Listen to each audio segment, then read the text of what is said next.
Hello there. In this slice of physics, we're going to look at a dynamic equilibrium example. We'll take a look at the motion of a car that's being towed at a steady speed. Let's take a look at this problem. It says that a 1,000-kilogram car is towed at a steady speed on a straight horizontal road pulled by a rope at an angle of 25 degrees above the horizontal. The frictional force resisting the car's motion is 350 Newton, and it's asking for the tension in the rope and the normal force on the car from the ground. The key pieces of information that are given to us here are the mass of the car, 1,000 kilograms, the angle of the rope, 25 degrees above the horizontal, the frictional force of 350 Newton, and we're being asked for the tension in the rope and the normal force from the ground. There's one more important piece of information in this question. It says that the car is towed at a steady speed on a straight horizontal road. Why is that important?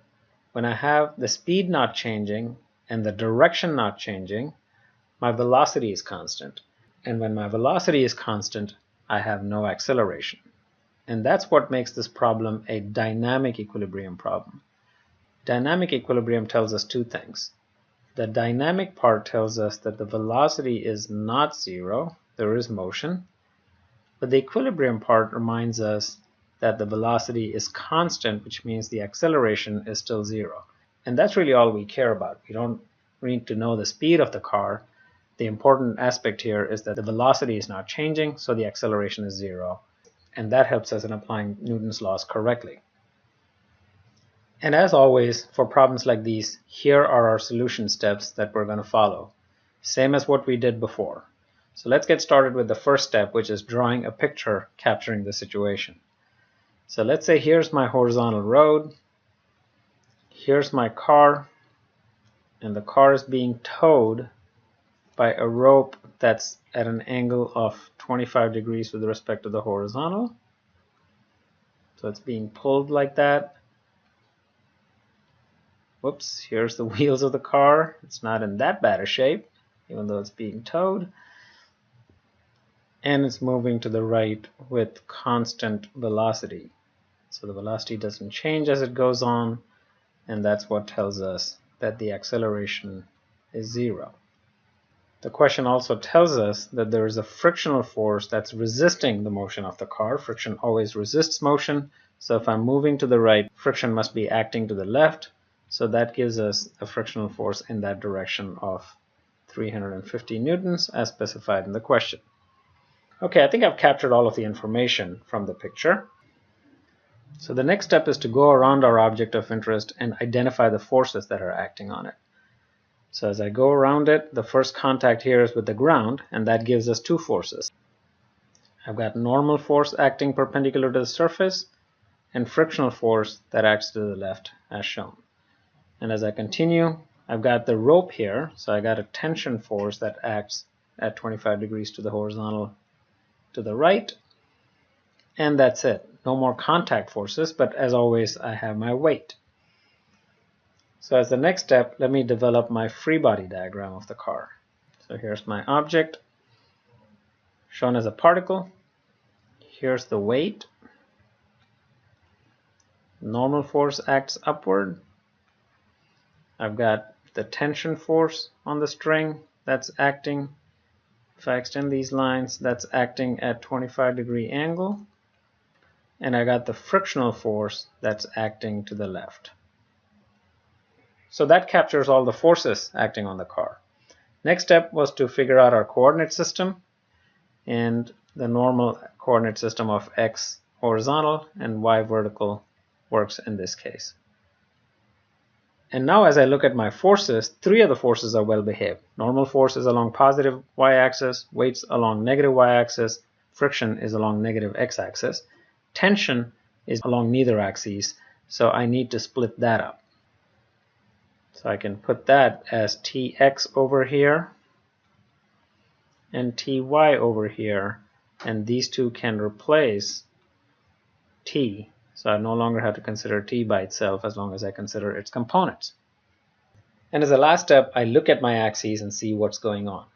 So in this case, even though the car is moving, As we said before, it's dynamic equilibrium, which means the acceleration is 0, and when acceleration is 0 in net, it's 0 along x-axis and along y-axis.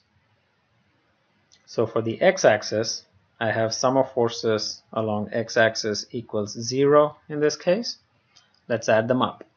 I got plus tx minus f equals 0.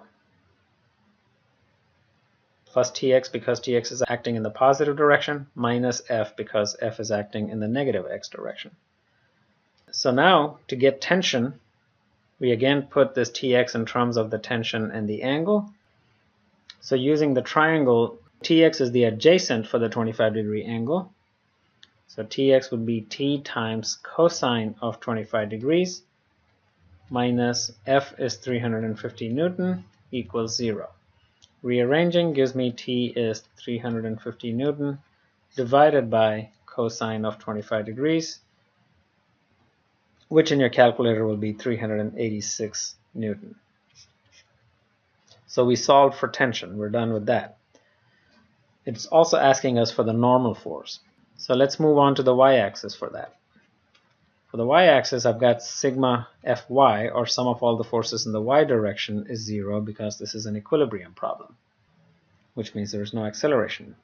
So now, looking at this picture, I've got plus n plus ty minus w equals 0.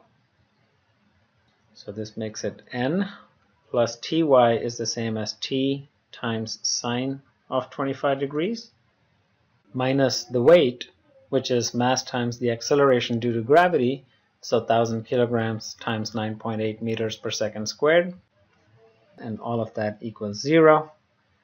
Rearranging so that I only have n on the left hand side, I get n equals 9,800 minus 163.2. I get that by putting in the value of t as 386 Newton from over here and multiplying it by sine 25. And so this gives me an answer of 9,637 Newton.